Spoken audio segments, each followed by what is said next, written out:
অবশেষে এসে পৌঁছালাম পেহেলগাম শহরে।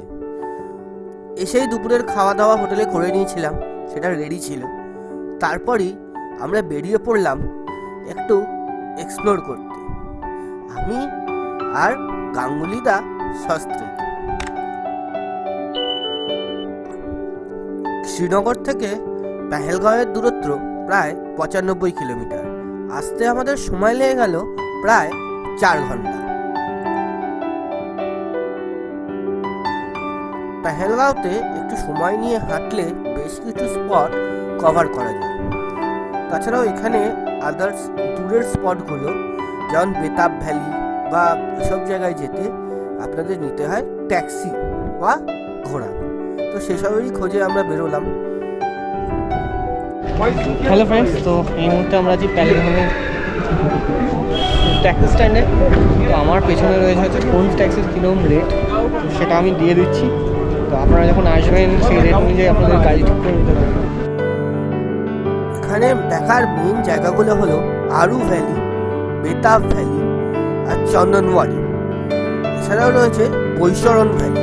শুধুমাত্র বৈশরণ ভ্যালি ট্যাক্সি যায় না, ওখানে ঘোড়ায় যেতে হয়।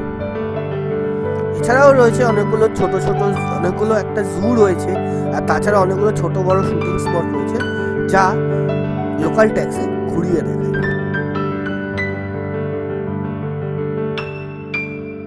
পেহেলগামের রাস্তায় রোড মার্কিং খুব সুন্দর, তাই আমরা হেঁটে হেঁটে জামা মসজিদ, গুরুদ্বারা, দুটো মন্দির আর দুটো বাগান আমরা হেঁটে হেঁটেই দেখে ফেললাম। আমাদের এক আঙ্কেল শুরু করলেন ববি হাউস দেখবেন, তাই আমরা খোঁজ শুরু করলাম ববি হাউসের জন্য।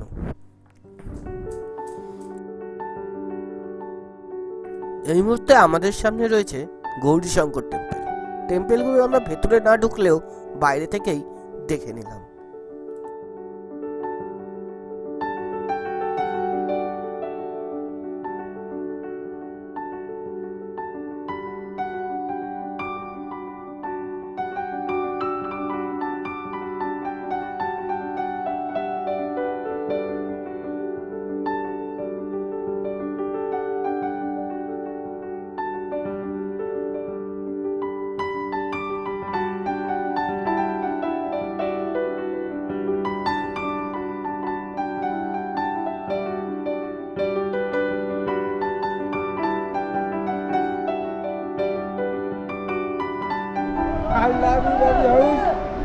এবার আপনারা দেখুন ববি হাউসটা, এখন ঢুকতে দেয় না। এর ভেতরে হচ্ছে ববি হাউস।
এরপর হলো একটু হালকা পেট পুজো।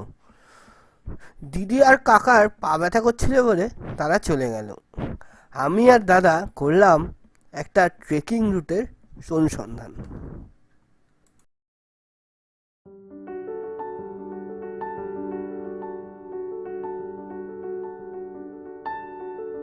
লিডার নদীর উল্টো দিকে রয়েছে একটা আর্কিওলজিক্যাল সাইট, যেটা মহলেশ্বর টেম্পল নামে খ্যাত।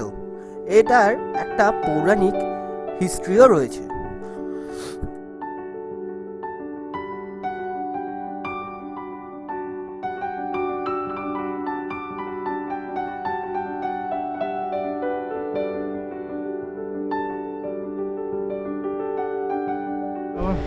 ঢাকাই শর্টকাট দিয়ে এসে অবশেষে ট্রেক করে একটা মন্দিরের সামনে এসেছি। ভিউটা দেখুন।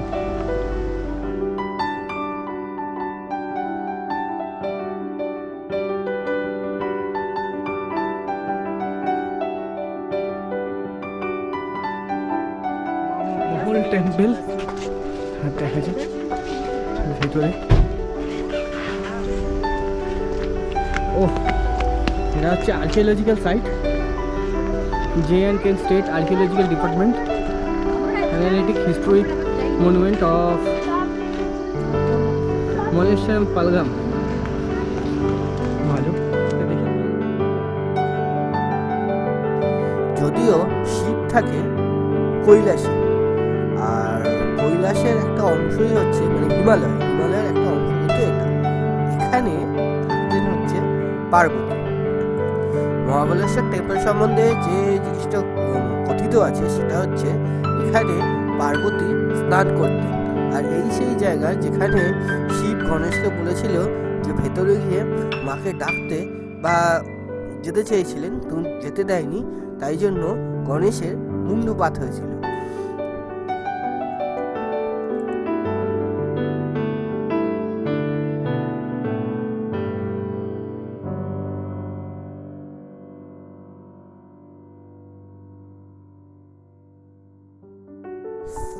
ফিফথ সেঞ্চুরিতে এই টেম্পল তৈরি হয়েছিল, আর 12th সেঞ্চুরিতে এই টেম্পলের রিকনস্ট্রাকশন হয়েছিল।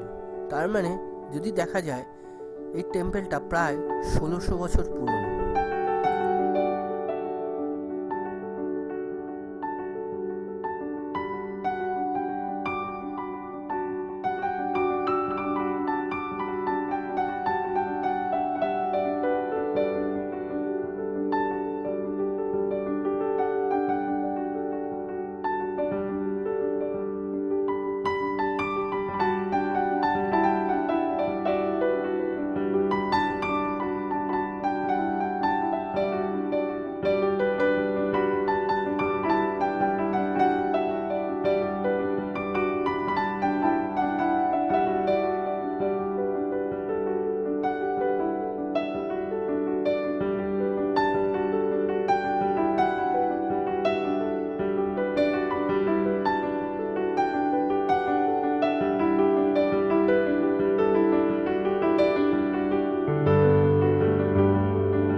আমি আর এই দাদা এখন একটা দুঃসাহসিক অভিযানে বেরিয়েছিলাম। সেটা হচ্ছে হেঁটে আসার রাস্তা দিয়ে আসিনি, তো লোকালরা যে রাস্তা ইউজ করে সেই রাস্তা দিয়ে উপরে এসেছিলাম, শর্টকাট। আপনারা একটুখানি দেখেছেন, চেষ্টা করছি করার, কারণ পাশে রয়েছে সিআরপিএফ ক্যাম্প, শ্যুট করাটা ঠিক হবে না। যদি সিআরপিএফ ক্যাম্পকে বাঁচিয়ে রাস্তা দিয়ে দেখানো যায়, একটু দেখাবো আপনাদের।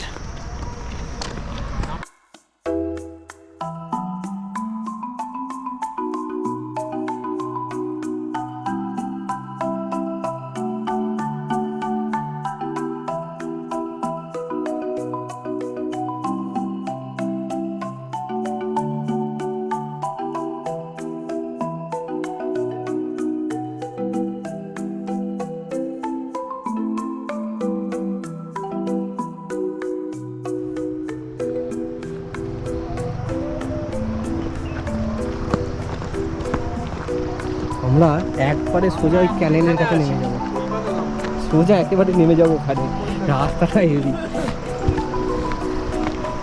এই শুরু রাস্তা।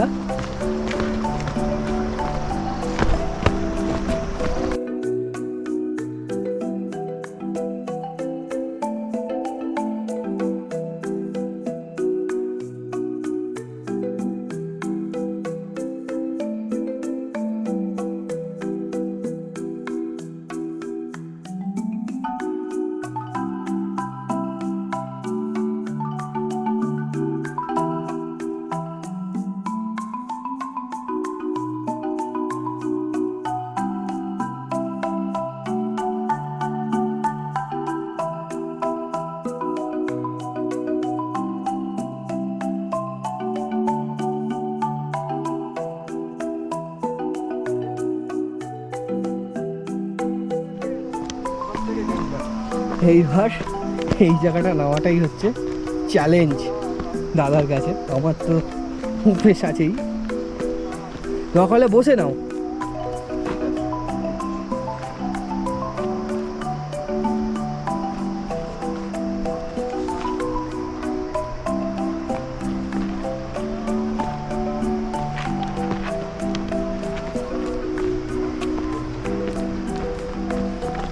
জানি না ক্যামেরা কতটা দেখাচ্ছে, পুরো স্টিফ নেমে গেলাম, নেমে যাচ্ছে দাদা পুরো স্টিফ।